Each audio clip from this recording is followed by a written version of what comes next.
नमस्कार साथियों, मेरा नाम संतोष कुमार मोदी और आप सब देख रहे हैं संतोष कुमार मोदी यूट्यूब चैनल। दोस्तों, इस वीडियो में साइंस के कुछ क्वेश्चन कराने वाले हैं जो विभिन्न प्रतियोगी परीक्षाओं में पूछे जाते हैं। चलिए, आज हम इस वीडियो के द्वारा आप लोगों को हमारे शरीर के कंकाल तंत्र के बारे में बताएंगे। चलिए शुरू करते हैं। देखिए दोस्तों, कंकाल तंत्र किसे कहते हैं? कंकाल तंत्र हमारे शरीर के आंतरिक संरचना को कहते हैं। हमारे शरीर के अंदर जो आंतरिक संरचनाएं हैं उसे कंकाल तंत्र कहते हैं। कंकाल तंत्र हमारे शरीर के एक मुख्य हिस्सा है। इसका कार्य क्या है? इसका कार्य यह है कि शरीर के आकृति को बनाए रखना, शरीर को सीधे खड़े होने में मदद करना, शरीर में ब्लड का निर्माण करना। हमारे शरीर में जो लाल रक्त कणिकाएं हैं उसका निर्माण अस्थि मज्जा में होता है, यानी कंकाल के अंदर ही होता है। दोस्तों देखिए, हमारे शरीर में जितने भी अस्थियां हैं, इन अस्थियों को दो भागों में बांटा जाता है। पहला क्या है? अक्षीय कंकाल। दूसरा क्या है? उपांगीय कंकाल। हमारे शरीर में जितने भी अस्थियां हैं इन्हें दो भागों में बांटा जाता है, अक्षीय कंकाल, उपांगीय कंकाल। देखिए दोस्तों, नीचे हमने क्या लिखा है? खोपड़ी, कशेरु, पसलियां, यानी अक्षीय कंकाल किसे कहते हैं ना? हमारे शरीर के माथे से लेकर यहां तक, यानी शरीर के मुख्य हिस्से के कंकाल को अक्षीय कंकाल कहते हैं। उपांगीय कंकाल कौन सा है? पाद अस्थियां, यानी हमारे हाथ के अस्थियां, हमारे पैरों के अस्थियां, हमारे अंगुलियों के अस्थियां, इनको उपांगीय कंकाल कहते हैं। ठीक है दोस्तों, अब जान लेते हैं कि हमारे शरीर में कुल कितने अस्थियां हैं। ये तो सभी जानते हैं कि हमारे शरीर में कुल अस्थियों की संख्या 206 होता है, लेकिन दोस्तों हमने और 3 संख्या लिखे हैं। ये क्यों लिखे हैं? देखिए, जब अगर आपको कहा जाए कि किशोर अवस्था में कितने अस्थियां होती है, किशोर अवस्था में कुल अस्थियों की संख्या कितनी होती है, तो 208 होता है दोस्तों।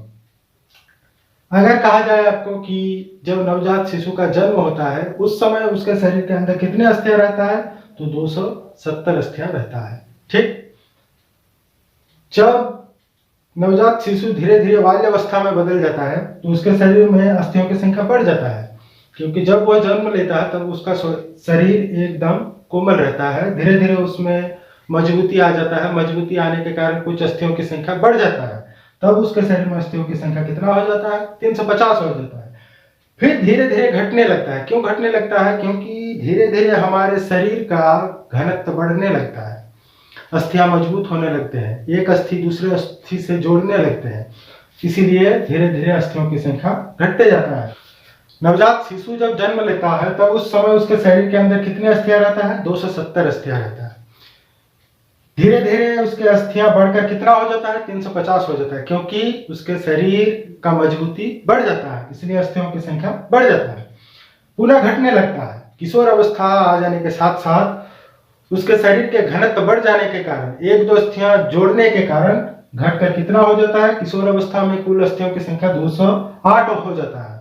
और एक वयस्क या युवा व्यक्ति के शरीर में कुल कितने अस्थियां रहता है? 206 अस्थियां रहता है। दूसरा देखिए, सिर की कुल हड्डियां, यानी हमारे माथे में, सिर में कितने अस्थियां हैं? 29 अस्थियां हैं। ठीक है दोस्तों, हमारे कपाल के हिस्सा में कितने अस्थियां हैं? 8 अस्थियां हैं। हमारे कानों में 6 अस्थियां हैं। हमारे कानों में कितने अस्थियां हैं? 6 अस्थियां हैं। फेशियल यानी मुखमंडल में 14 अस्थियां हैं। हमारे मुखमंडल का निर्माण 14 अस्थियों से हुआ है। हमारे रीढ़ जो है, यानी हम जिसे मेरुदंड कहते हैं, रीढ़ में टोटल कशेरुक यानी रीढ़ में अस्थियों की संख्या 33 है, जिसे हम कशेरुक भी कहते हैं। ये चेन के तरह होता है, एक दूसरे के साथ जुड़ा हुआ रहता है। इनके कुल संख्या 33 होता है। पसलियां यानी हमारे छाती में जो हड्डियां हैं इसे पसलियां कहते हैं। पसलियों की कुल संख्या 24 होता है। दोस्तों, अब जान लेते हैं कि हमारे शरीर में सबसे बड़े अस्थियां कहाँ है। शरीर के सबसे बड़ा अस्थि, ये जो जितने सारे अस्थियां हैं, इन सब अस्थियों में से सबसे बड़ा अस्थि हमारे शरीर में कहाँ है? हमारे जांघों में होता है। कहाँ होता है? हमारे जांघों में, जिसे हम फीमर के नाम से जानते हैं। तथा हमारे शरीर के सबसे छोटा अस्थि कहाँ होता है? हमारे शरीर के सबसे छोटा अस्थि हमारे कानों में होता है, जिसे हम लोग स्टेपी के नाम से जानते हैं। बड़ा अस्थि फीमर कहलाता है, छोटा अस्थि स्टेपी कहलाता है। तो अगर कहा जाए कि शरीर के सबसे मजबूत अस्थि कहाँ होता है, हमारे शरीर में सबसे मजबूत अस्थि हमारे जबड़ा में होता है। कहाँ होता है? हमारे जबड़ा में होता है। शरीर के सबसे मजबूत अस्थियां जबड़ा में होता है। दोस्तों, हमारे शरीर के अस्थियों को कौन ढक के रखा है? मांसपेशी ढक के रखा है या मांस ढक के रखा है। तो दोस्तों, ये मांस और अस्थियों को जोड़ने का काम कौन करता है? टेंडन करता है। हमारे शरीर के अस्थियों के साथ मांस को जोड़ने का काम कौन करता है? टेंडन करता है। अगर टेंडन ना होता तो हमारे अस्थियां और मांस कभी जुड़ी हुई नहीं रहता, वो दोनों अलग हो जाता और हमारे शरीर की यह आकृति नहीं बन पाता। उसके बाद जान लेते हैं कि दो जुड़ी हुई अस्थियों के बीच क्या होता है। देखिए दोस्तों, दो जुड़ी हुई अस्थियों के बीच लिगामेंट होता है। जो दोस्तों बीच में क्वेश्चन छूट गया था, यहाँ हमने ब्रैकेट में 26 लिखा है। देखिए ये क्यों लिखा है? ऐसे में तो हमारे शरीर में कौशेरुक या रीढ़ की हड्डियों की संख्या 33 होता है।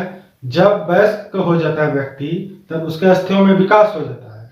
तो विकसित हो जाने के कारण ये अस्थियां घटकर कितना हो जाता है? 26 हो जाता है। यानी घनत्व बढ़ जाने के कारण ये धीरे धीरे घटने लगता है और घटकर 26 हो जाता है। थैंक यू दोस्तों। आशा करता हूँ कि आप लोगों को ये क्वेश्चन सभी समझ में आए होंगे। अगर इसमें से आप लोगों को कोई भी समझने में परेशानी हो तो आप लोग मुझे कमेंट कर सकते हैं। दोस्तों, जाते जाते आप लोगों से और एक बात, मेरे चैनल को सब्सक्राइब कर देना, लाइक भी कर देना और अपने दोस्तों को शेयर कर देना।